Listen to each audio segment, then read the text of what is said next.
George, buenos días. Buenos días. Muchísimas gracias por acompañarnos en este intento de concienciar a la población sobre el cáncer testicular, que es el cáncer que tú tuviste hace unos años. ¿Nos puedes decir cuántos años tienes ahora mismo? Pues ahora mismo ya he cumplido los 22 años. Hace 2 años que ya me traspasaron a otro hospital por el seguimiento y la verdad que ha sido una experiencia agradable dentro de todo, dentro de la enfermedad que pasé. Pero la verdad que ha pasado muy rápido y estoy muy contento que se ha podido pasar tan rápido y tan bien y tan a gusto a la masa de este hospital, la verdad. Cuéntame, te voy a preguntar unas cuantas cosas para que las personas que nos están viendo se hagan una idea de la situación. ¿Qué edad tenías en el momento del diagnóstico? En el momento del diagnóstico estaba recién cumplí 17 años. Sí que es verdad que las causas creo que ya venían un poco de antes, pero a los 17 años llegué a un punto que ya no podía más. Me experimentaba dolor, incomodidad y siempre estaba retenido de la vergüenza de contarles a alguien, porque era como, bueno, ¿cómo puedo contar una cosa así a mis padres? Y a esa edad pues ya no podía del dolor y tal, y de la disconformidad. Estaba muy adolorido, estabas incómodo, cada día era lo mismo y llegué un día que dije, pues se lo voy a contar a mi madre o a mi padre. Entonces se los conté y al día me fui al hospital. Entonces de ahí ya comenzó todo eso. ¿Cuánto tiempo llevabas con síntomas, con disconfort, con dolor, con molestias? Podríamos decir que a los 16 años ya comencé. Pero claro, era una cosa que digo, bueno, yo jugaba fútbol. Entonces, claro, estaba en portería y digo, bueno, puede que se me he dado un golpe, o que sea alguna posición que no estuvo muy bien y digo, bueno, puede que no esté nada. Pero al pasar un año, ya no. Entonces ya me fui de vacaciones, tal, me encontraba un poco bien, me tomaba algún calmante que digo, bueno, a ver si tal. Y no fue así. Porque a los 17 años, 16, 17... ¿pasa por tu cabeza la posibilidad de a lo mejor tengo un cáncer? Sí. ¿O es algo que ni remotamente aparece? Sí que aparece porque dices, uy, ¿y si...? Pero tú piensas, pero para mí no. A mí no me tiene que pasar esto. Claro. A mí me dices, claro, a esa edad, y digo, no. Digo, ¿por qué yo? ¿Qué he hecho yo mal para que me pase esto? Pero al final no. Es como que te lo quieres negar. Y claro, decir, no, pues es un golpecito, eso es alguna cosa que es superficial y no te llega tanto. Pues sí, al final sí que era lo tanto, pero pues sí, lo niegas, dices que no. Y después no preguntar a tus padres no fue tan dramático, ¿no? Y su reacción fue la mejor que podían tener. Eso sí, pero bueno, también de parte de mis padres también fue un poco impactante, porque claro, pensando de la perspectiva de un padre, que te diga a tu hijo que tiene un disconfort y después que le digan que tiene un tumor, pues es ¿Tenías el testículo más grande? Sí. Había un aumento de volumen. Claro, la masa era más grande. Entonces, cuéntanos, vais al hospital y ¿qué sucede? ¿Ya inmediatamente te ponen en un circuito de diagnóstico sospechando un tumor o qué es lo que sucede en aquellos siguientes días? Bueno, lo que pasa que, claro, tengo que aclarar que esto pasó en mi país, en Rumanía. Esto no pasó aquí. Entonces, ¿qué pasa? Que yo me voy a un hospital público, normal y corriente, yo entro por urgencias, me ve un doctor, un urólogo, y me dice, bueno, vale, te dejamos aquí 5 días, te internamos 5 días, y nada, te haremos unas analíticas y a ver qué tal. Total, que al percurso de los 5 días, a mí me dicen que estás bien, que necesitas un poco de calmante y te puedes ir a casa tranquilamente. Y si el problema persiste, pues vuelves. ¿No te hacen una ecografía? No me hacen nada, no. Entonces me voy a casa unos meses y claro, después de tomar calmantes, eso te pasa, porque al final, claro, el tumor se va agradeciendo y dices, claro, y persiste el dolor, la disconformidad, y entonces buscas y digo a mi madre, no, es que me comienza a doler otra vez. Y me voy a un privado y les pago. Y el médico que estaba allí era un médico muy bueno y la verdad que me diagnosticó del día y me dijo, tienes un problema, no te quiero alarmar, pero te hacemos ecografías, analíticas y después ya veremos. Claro. Y en 2 semanas me programó para la cirugía, que es la cirugía inicial del tumor principal. ¿Qué pasa en el momento en el que el médico te dice, tienes un cáncer testicular? ¿Qué pasa por la cabeza de una persona de 17 años en ese momento? Pues no, es un golpe muy duro, que la verdad salí de la consulta y estaba con mi madre en el coche y no sabía si llorar, sí que pensar, digo, ¿está bien, está mal, qué tengo que hacer? Y es como que siempre estás a la negativa. Es decir, no, esto será una cirugía y ya está, y pasará. Y es como, bueno, una apendicitis que dices, bueno, mira, me duele, me voy a operar y pasa, pero no es así. Pero claro, en ese instante, pues tú piensas de, bueno, esto pasará, volveré con mis amigos, iré a la clase, iré a jugar fútbol, o qué sé, porque eres un adolescente, no te viene al pensamiento eso. Entonces, sí que ahí se te derrumba un poco la vida. En plan, la vida no, pero es como que los pensamientos están todo el rato enfocados, ¿y si me pasa alguna cosa más? Las prioridades cambian totalmente, ¿no? Claro, entonces ya dices, ¿y si no salgo y me quedo en casa? ¿Y si pienso no sé qué, no sé cuánto? Entonces, sí que a mí personalmente me afectó un poco. Pero la verdad que no estuve tan conscientemente como cuando ya vine aquí y ya empecé el tratamiento. Eso sí, ahí sí que me dio el golpe de realidad de decir, estoy aquí. Wow, esto es de verdad. Esto es de verdad. Pero claro, pasando eso, entonces pasé la cirugía allí, en mi país. ¿Y qué pasa? Que pasaron como un mes, podríamos decir. Eso pasó en junio de 2020 y en agosto llegué aquí. Y llegué aquí pues con la orquiectomía. Sí, ya es el nombre de la cirugía en la que, sí, yo sé que tú lo sabes perfectamente para las personas que así es. En la que se saca el tumor, ¿no? la exéresis de este testículo que está enfermo. Claro. A ti te hacen la orquiectomía en Rumanía. Así es. ¿Se coloca una prótesis, no se coloca, no te lo dicen? ¿Qué se hace en aquel mismo momento? Está muy poco. En realidad, a mí no me dicen exactamente que tengo un tumor. Me dicen, tienes un problema, pero lo extirparemos y no pasa nada. A mí no me comenta nada. El médico fue poco transparente conmigo, muy poco. Toda la información le decía a mi madre, a mí no me decían nada. Entonces a mí me operan y cuando ya estoy pues unos días en el hospital, ya estoy bien, y me dicen, pues ya a los 5 días puedes marcharte. Pero me dicen que tengo como un resfriado en los pulmones, me pone. Y digo, bueno, eso con antibióticos, por lo que yo sabía de pequeño, digo, pues nada, unos tratamientos y tal. Sí. Y después sí que allí vi que el problema ya era un poco más duro. De la prótesis nunca se me dijo, nunca se me ofreció, nunca lo discutí, es que no sé, se pasó por alto. Se pasó por alto totalmente. Y el resfriado en los pulmones, entiendo que era metastásico. Era metastásico, claro. Y en ningún momento te informan. No, le informan a mi madre y mi madre entonces sí que vi que había como un cambio en mi madre, en plan, ya veía que se preocupaba más, estaba más, pero a mí nadie me decía nada. Era hasta un punto que decía mi madre, cuéntale a mi hijo, porque él es el que sufre, claro. ¿No? Yo también sufro, pero él tiene que sepa qué es. O sea, que tú no tenías pronóstico, no tenías ni una idea real del alcance de la enfermedad, no. Ni de cuál era el pronóstico, ni de cuál era el algoritmo terapéutico que se iba a seguir en aquel momento. Estabas como un ciego, claro. Y ibas por ahí, entonces... Que eso me imagino que pudiéndolo analizar, ¿no? Un poquito en retrospectiva, entiendes que no fue la mejor forma de gestionarlo, ¿no? Sí, se hubiera podido mejorar un poco con la comunicación y con todo, creo que sí que se hubiera podido mejorar. Yo creo que todas las personas, corrígeme tú en primera persona como paciente, pero creo que todas las personas que trabajamos con pacientes oncológicos sabemos que la incerteza se lleva muy mal. Es decir, un diagnóstico, aunque no sea un diagnóstico bueno, ¿no? Porque al final en la esfera de la oncología los diagnósticos no son buenos, pero cuando el paciente sabe qué es lo que sucede, cuáles son las posibilidades y cuáles son los posibles escenarios que tiene enfrente, hay cierta tranquilidad que es muy difícil de conseguir si no te dan la información, ¿no? Así es. En esta medicina de antaño, un poco arcaica, ya paternalista, de la que intentamos huir. Así es. La posibilidad de quimioterapia no se planteó en tu caso.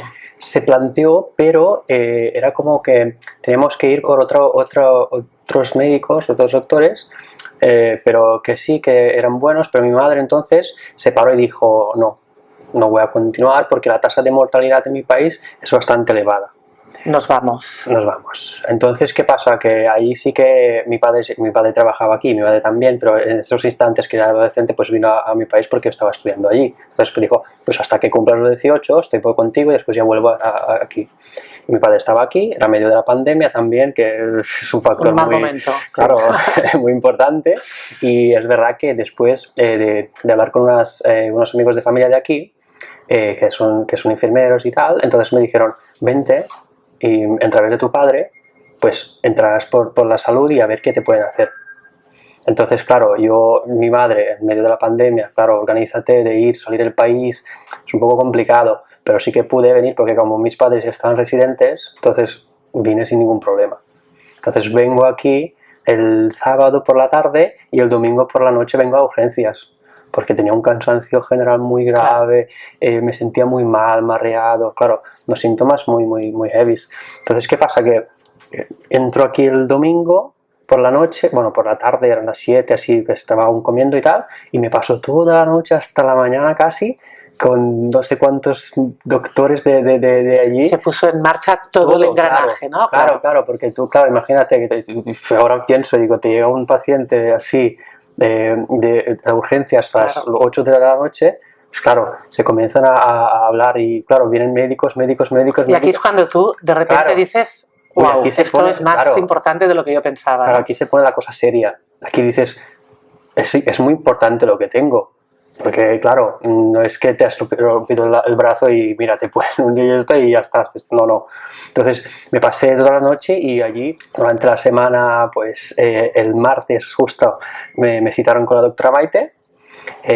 Nos presentamos un poco, me comunicó tal, que tenemos una sospecha, aún no está confirmado al 100%, pero lo tenemos un 70-80%. Sospecha de la afectación pulmonar. Claro, y de la orquitomía y tal, entonces dice, el tumor que se extrajo en mi país, y entonces ya se comenzó a rodar todo, y desde entonces hasta el final no paramos. Y a partir de ese momento, entonces, sí se hacen unos ciclos de quimioterapia.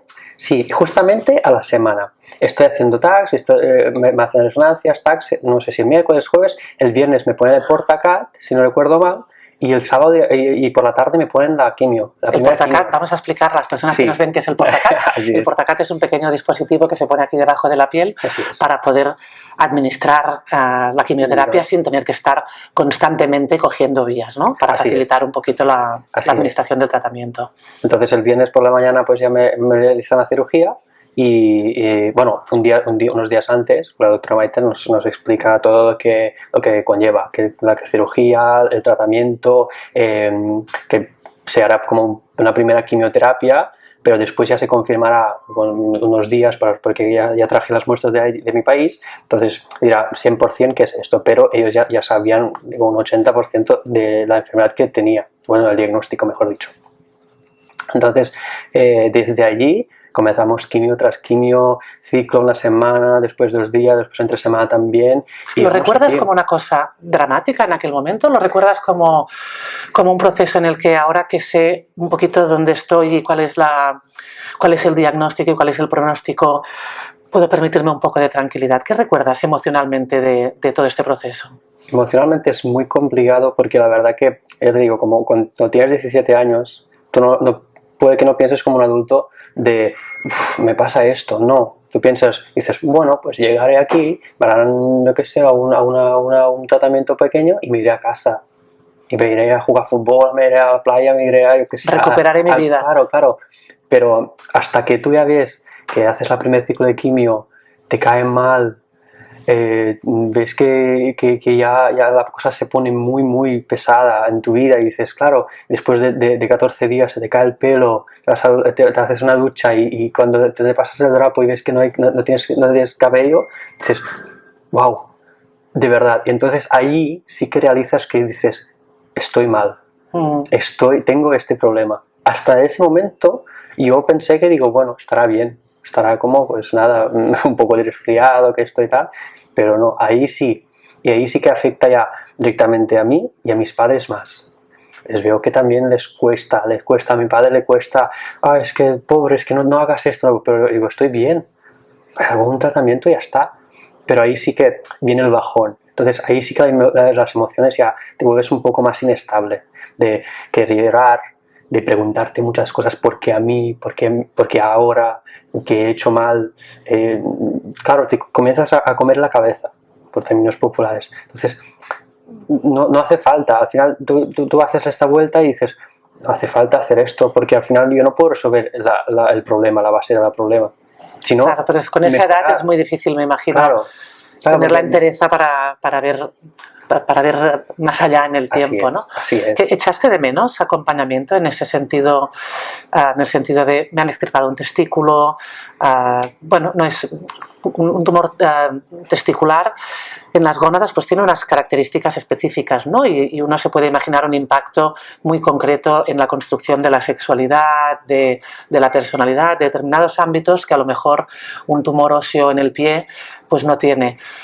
¿Te echaste de menos en ese sentido durante esa época? ¿Sí echaste alguna cosa de menos? Eché de menos, la verdad, que yo muchas amistades. En ese instante, claro, era un joven que iba siempre acompañado con amigos, con gente, y de repente me encontré en una habitación encerrado en medio de la pandemia con mi madre durante semanas. Bueno, tuve días que sí que podía salir, pero claro, en esos instantes no podía salir ni a la terraza, ni abajo. Claro, fue un momento muy duro. Fue muy duro porque de repente que tú estés afuera, que tú estés libre, por decir, y de repente que te encuentres en una habitación encerrado durante días sin poder ver a nadie y tal. Bueno, claro, a mi madre, pero no tenía más que gente o amistades que vengan, o familiares, o mi hermana y tal.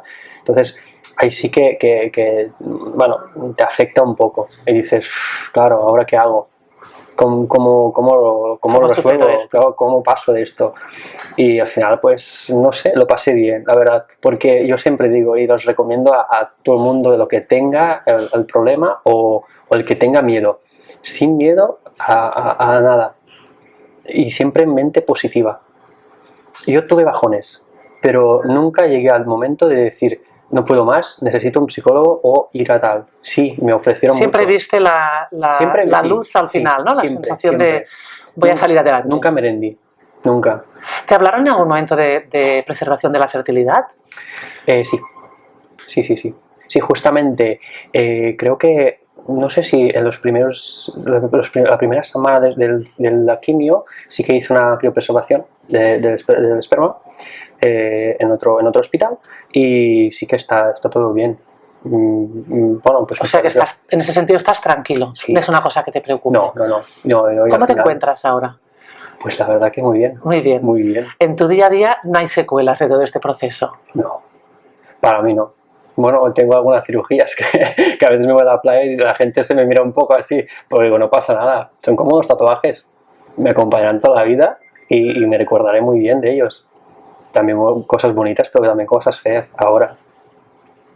Dime una cosa, yo trabajando con pacientes más adultos, muchas veces me dicen que el diagnóstico de un cáncer y el proceso, tanto diagnóstico como terapéutico, supone un cambio en la identidad, supone un cambio identitario, que tú eres una persona antes de, y aunque el resultado sea óptimo, como en tu caso, después del proceso eres una persona distinta.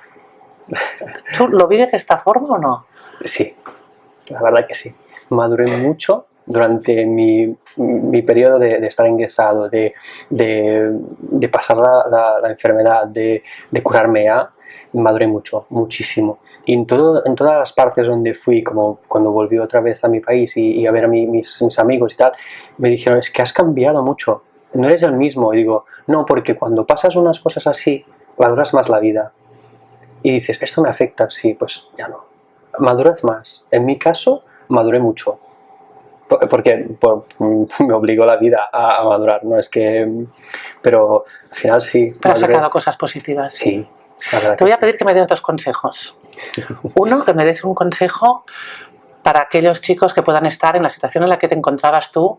Tengo un disconfort testicular, cuando junto las piernas me molesta, noto a lo mejor que hay una asimetría en el tamaño, pero lo normalizo. Es el fútbol, sí. Estoy exagerando. Dame un consejo para este joven que nota que hay algún cambio o intuye que hay algún cambio en sus testículos. Que hable con sus padres. Que deje de parte la vergüenza. Porque es que no vale la pena. Es tu vida, es tu salud. Es que me da vergüenza. ¿qué vergüenza hay? Es como hablar de un tema sexual. La vergüenza está allí, pero tienes que ponerla de parte y decir, mira, me pasa algún problema. Es como tienes un apéndice, no tienes vergüenza de decir lo que tienes un apéndice, porque te duele. Al final el estigma, la vergüenza está muy asociada al órgano afectado, ¿no? Pero eso no tiene que ser así. Porque si los padres, yo siempre digo, los padres son los mejores amigos. ¿Quién mejor que los padres? Entonces tú vas y dices, papá, mamá, tengo este problema. Vamos, y seguramente el 99,9% dirán, vamos al médico. Claro, inmediatamente. Entonces, ahí sí que se puede detectar.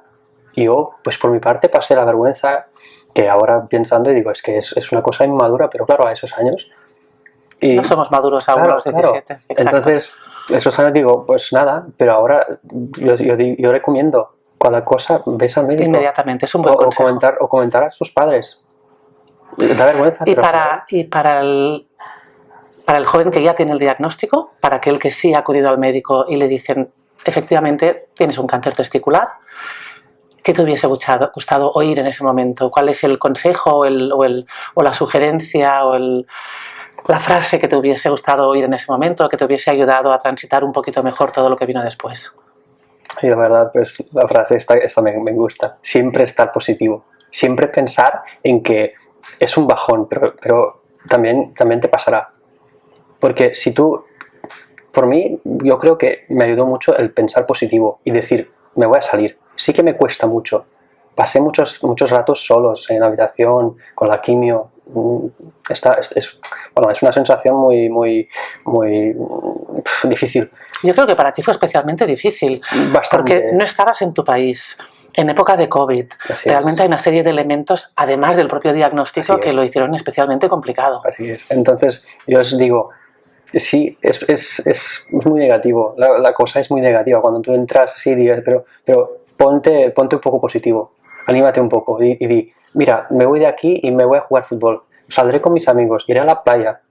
Yo tengo un amigo que tiene varios tractores, de un amigo de familia, y decía, ¿puedo ir contigo al tractor? Y me pasaba horas, que salía de aquí pues como sabes.